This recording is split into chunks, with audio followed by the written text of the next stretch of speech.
Hi guys, Ivan and Susan here again from Vloggers on the Loose. Today we're going to do a video on the top 3 suburbs in Perth for property investment. And this was brought about by a guy called Lloyd Edge from Australian Property Professionals. And Lloyd is from New South Wales, or the company's New South Wales. So he's given his 2 cents worth on these 3 suburbs in Perth that's good for investment. So we'll take a bit of a walk around and you can listen to my dulcet tones as I narrate what Lloyd has to say. Let's go for a walk.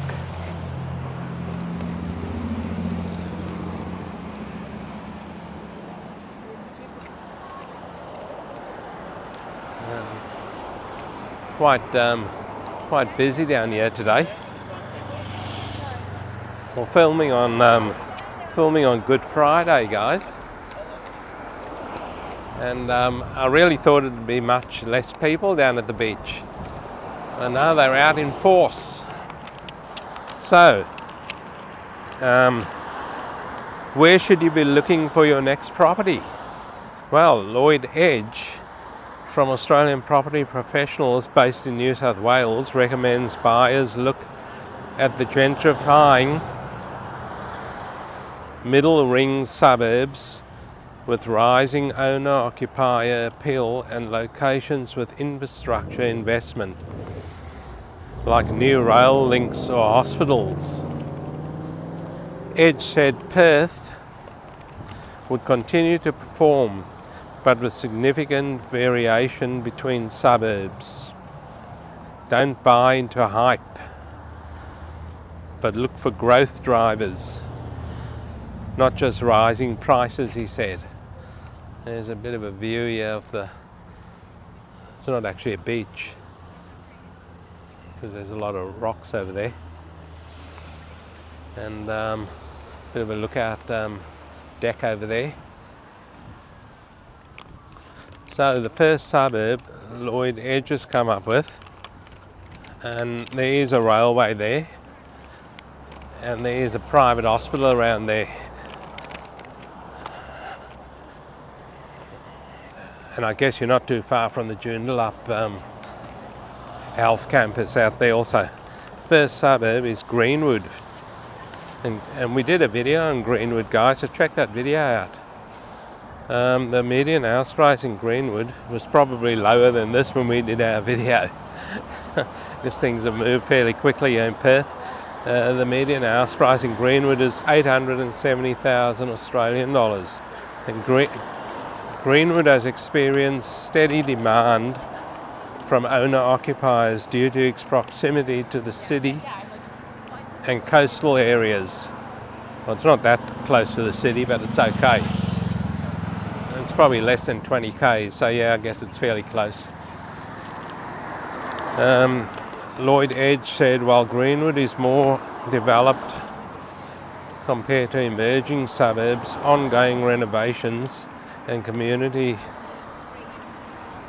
initiatives contribute to its continued appeal. Oops. However, it may not exhibit the same level of rapid gentrification seen in other areas undergoing significant development. The median rental price in Greenwood is $685 a week.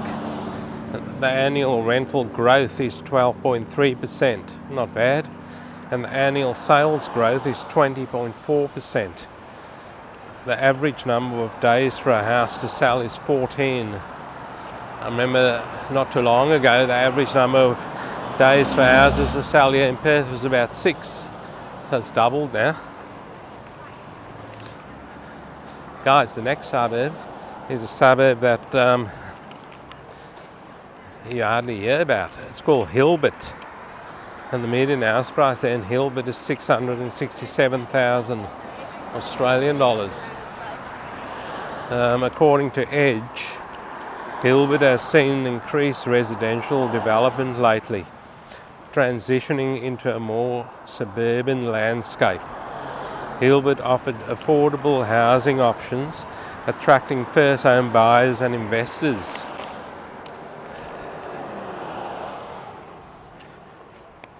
What do you guys think about Hilbert? You hardly hear about that suburb, and he continues here with, however, as the latest available data, Hilbert is still in the early stages of development, with infrastructure and amenities continuing to evolve. So it might be a good area to get into for investment. Because things are just starting to happen out there. Investors should be mindful of the suburbs' growth trajectory and the time it may take for gentrification to fully materialise. So he's giving you a bit of a warning there. The median rental price there in Hilbert, not too bad guys, $650 a week. And the annual rental growth is 0%. And the annual sales growth is 25.8%. The average number of days for a house to sell out there in Hilbert is 28 days. So what do you guys think? Hilbert. There you go. Here's an ice cream van here. There's no one there buying. It is a bit cool this morning. It's about 20 degrees, or it could even be 18 or something as we're walking over here. There's another view there of the ocean, guys, and there's a few surfers out there. And if they catch too big a wave, they'll end up on those rocks over there. But obviously they know what they're doing, because they've probably been doing this for years. Yeah, it's quite a cool day over here in Perth. I think it's only about 18 degrees at the moment. It should reach a higher top of about 24, I think. But it's a bit blowy down here. Okay, we'll get back into the video, guys. Just showed you a bit of the ocean over there here in Perth. And as you can see, there's a lot of people over here walking around the beach. So the last suburb on the list is a suburb fairly close to the city actually. It's called Victoria Park. And the median house price over there in Victoria Park is quite high, 999,000 Australian dollars. So Victoria Park is undergoing significant gentrification with a mix of new apartment developments and the revitalisation of its existing housing stock. That is all correct and true.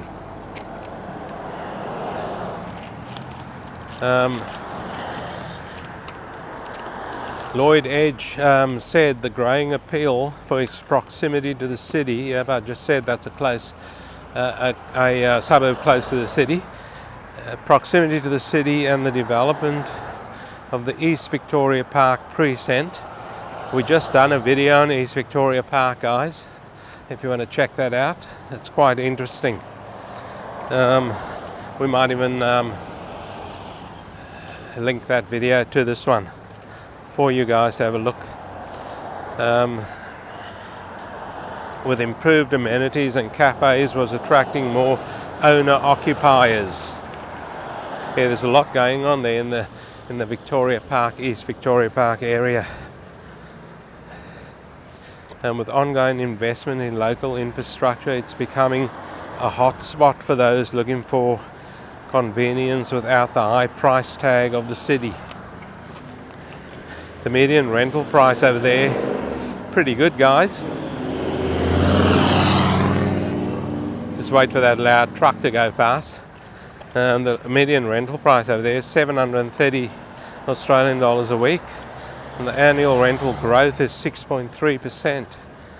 And the annual sales growth is 17.7%. The average number of days for a house to sell is 12 days in Victoria Park.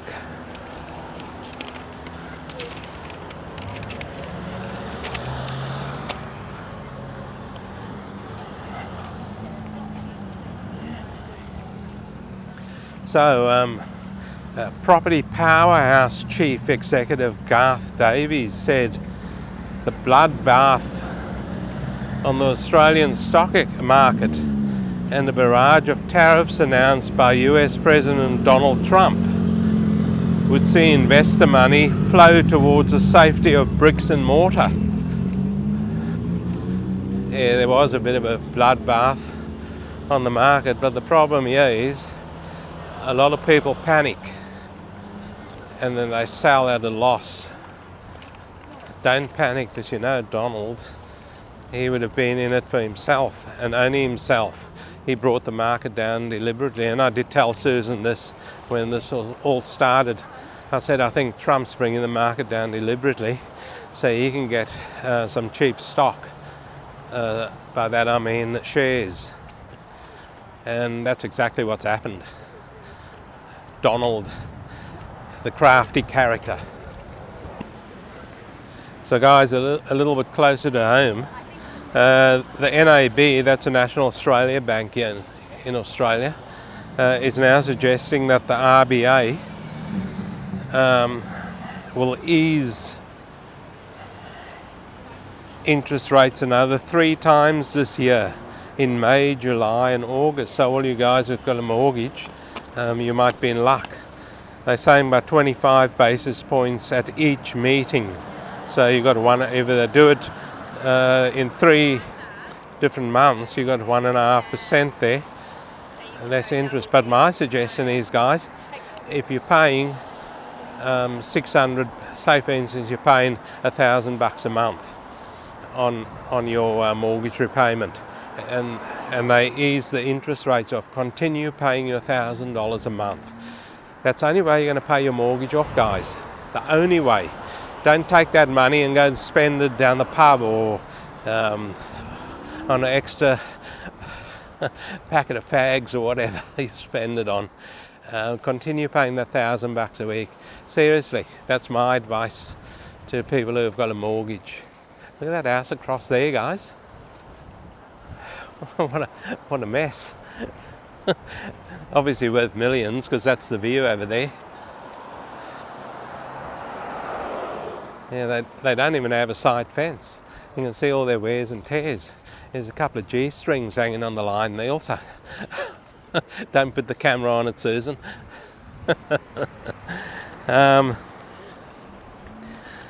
This would see the cash rate drop to 3.35% in just 4 months' time. Guys, I know you're not going to give a shit and you don't care, but when I bought my first house, the interest rates were 17%. That's all I'm going to say. And I managed to pay extra.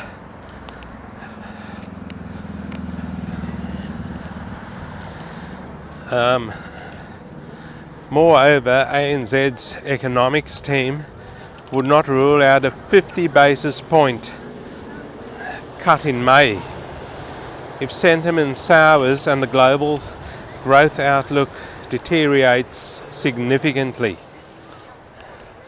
So there you go, guys. What do you think? All of you with a mortgage, you might get some interest rate relief, but I would suggest you keep paying what you're paying now. Get that mortgage paid off quicker, and it'll be much better for you in the long run. You will thank me later if you do, if you follow my advice. Well, what we're going to do now, guys, is wind this video up over here. So thanks for watching.